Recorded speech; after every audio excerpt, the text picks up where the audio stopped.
My name is Anni Domingo, and the book I'm going to review today is called Bite of the Mango, and it's written by Mariatu Kamara with Susan McClelland.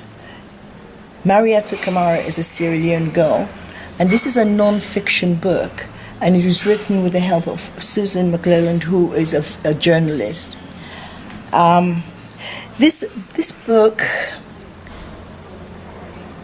deals with the war in Sierra Leone, and I'm torn about this book because I like the fact that it's about Sierra Leone. I like the fact that it gives us a good idea of one person's journey during the war. Okay, before I start on the cover of the book, let me just tell you a little bit about the girl in the book, Mariatu. At the age of 12, she's sent from her village to another village to get food. This was during the war, and on the way, she meets up with some rebels, and after she watches them kill some people she knows, they then turn on her and they chop off both of her hands. So she's then taken on, she meets somebody who takes her to Port Loko for them to do something to the wounds, and then she's taken on to Freetown. Now, the first time I saw the cover of the book, they had these two hands holding mangoes. I love mangoes, and the first time when I heard Bite of the Mango, and I saw this, I thought it was an easygoing story. At the background, they had the huts. You could see smoke. The irony of it is that this girl has no hands, and yet the picture they had with these two hands, and you start thinking, what are they talking about? The book I got when I got it in Freetown in England was her without arms, and it gives a completely different picture when you just pick up the book to read. The information, the start of the book is quite different. For me, the reason why I like this book is that we go on this journey with this one child, and we see the dangers, we see the horror of that war that was in Sierra Leone. What she had to suffer. She was a young girl at the hospital. Whilst they're looking at the wounds of her arms, she finds out that she's pregnant, and it goes back that this older man had raped this child and made her pregnant, and this child becomes a symbol to a new start that she's never going to have. She can't, and the bite of the mango is when she's given a mango, she's hungry, and she had no hands to hold this mango. She had to put it on her between her forearm and bite into it. And mangoes, they're slippery. There's something that she loved, something that I love, and this is why I find it ironical that the American novel cover had these two hands. From the hospital, she goes into a camp for the amputees and their families, and we see how she struggles, how she has to beg to survive. She gives birth to her child. The child dies because they had no medicine, and you just see one horror after another.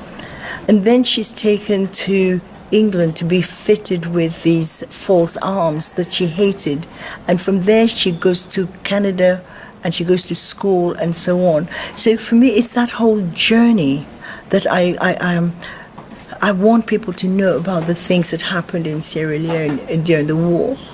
I'm a patron for a company, a charity that deals with amputees, and this is only after I'd read this book, and it's one of the reasons why I felt very passionate about being part of Milkwash mission for the amputees, because even to today, I mean, the war went on in the 1990s. They're still suffering, and with the when they had Ebola, they suffered even more because most of them lived by begging. And people were not out, people were not giving them anything, they were not going near to them. So to me, this is a very important book, although it's sold as a teenager book. But I think that everyone, adults as well as children, should read about it and see what the horrors of war can be. Now, I don't know whether it's because it was co-written by a white Canadian or whether it's the way that such a lot of trauma she'd gone through. But there is a feeling of ungratefulness in the book that I think, I'm not sure that that was really what she wanted to portray. For example, when at first she thought she was going to go to Canada, and then a lot of money was put together and she was brought to England. She hated the weather, she hated everything, which I can understand. The arms were too heavy and so on. She didn't even wait for them to finish the whole process. She threw a fit and she wanted to go to Canada because that was where she thought she was going to go. And that whole section is just dropped from the book. We never hear about these people who would help her to come to England again. She goes back to Sierra Leone and is waiting to go to Canada, and then she's taken to Canada and she leaves those people, the Canadians who had been sending her money and so on. She's taken to this Sierra Leonean family who are very kind to her. These people have got several young girls that have come over from Sierra Leone. But it's the way she dropped the Canadian family, and they don't come back till the very end of the book. And you think that even if they were out of her life, she never talked about them. She never seemed to ask about them. And I just wondered whether they missed something out to show her full journey before she started school and so on. And I just had a feeling that there was something that was missing. There was a level in the story, in her whole process to get to where she is, or where she was at that point, that was missed out of, and it made her seem less than she should be. But that's just my opinion. And so for Bite of the Mango, I'm giving it 4 stars. And the reason I'm giving it 4 stars is because of the things that I don't like about it. I think that I wanted her to be more than just a victim. I wanted it to show just more than just how she survived being a victim. I wanted a little bit more of empathy for other people around her and what they had put themselves through to help her.